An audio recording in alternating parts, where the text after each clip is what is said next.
One of the other things that we've decided to look at a little bit more in depth with the Galaxy Note 10 is the camera. Now, if you used Samsung's S10 range or the Note 9 last year or the S9 last year, you may be a little bit more familiar with the interface than most.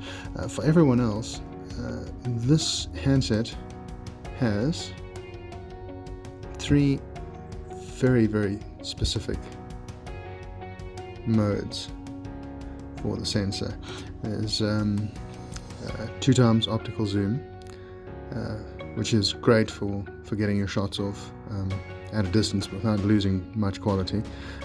There's the standard distance, and then there's the wide angle, which can distort a little around the edges, but you can also fit far more things into shot than you normally would.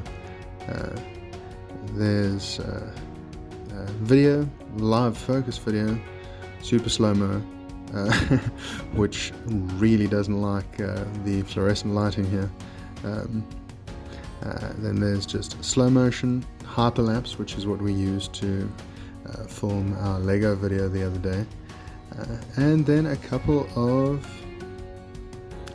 other interesting modes, like a dedicated food mode. There's the nighttime mode,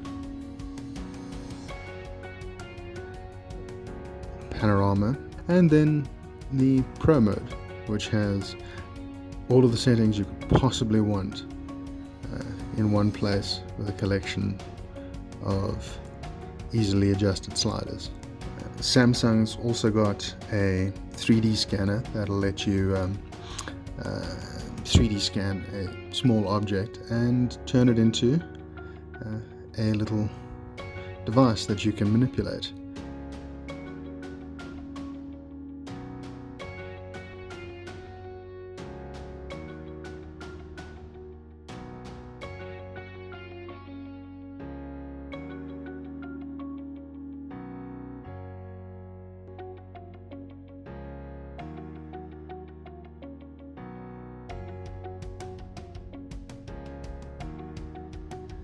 Well, not a device, but a little 3D model.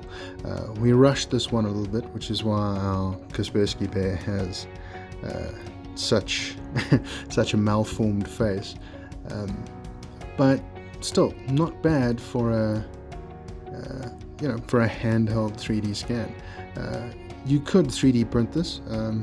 Personally, we probably redo the scan until he looks a little bit more like the original. But it's an interesting use of Samsung's cameras. One of the features that you may or may not know about when it comes to Samsung's Note 10 Plus camera is the ability to record UHD or 4K at 60 frames per second.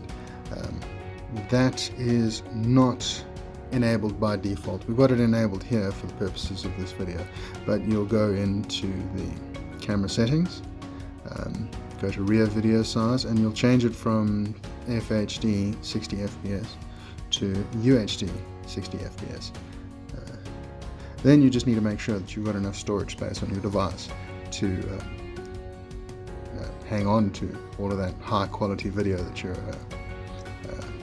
locking down. Something that we haven't really explored for the Note 10 Plus's camera is the role that the S Pen plays in the device. By default, it's set up so that you can control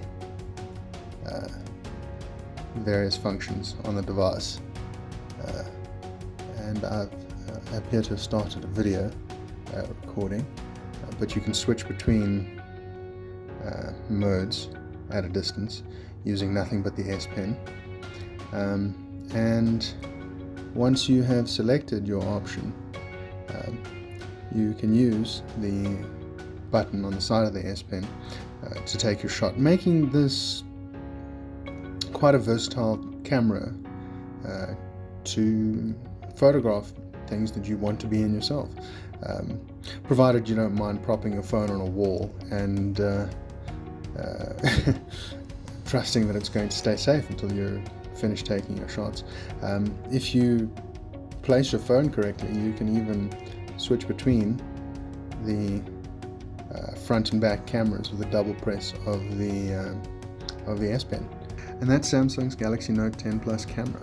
A familiar sight to people who've used the Samsung flagships from the S9 Plus onwards, but certainly a good option for anybody who's interested in some creative photography. That S Pen does give you a few avenues to do interesting things with your phone. You can stick it in weird corners, get some interesting shots, and really just play with it, because you don't have to be right next to the phone to trigger it. There's not really a whole lot more to say besides go out, play with the phone, check out a review if you haven't already, and then check out the phone itself.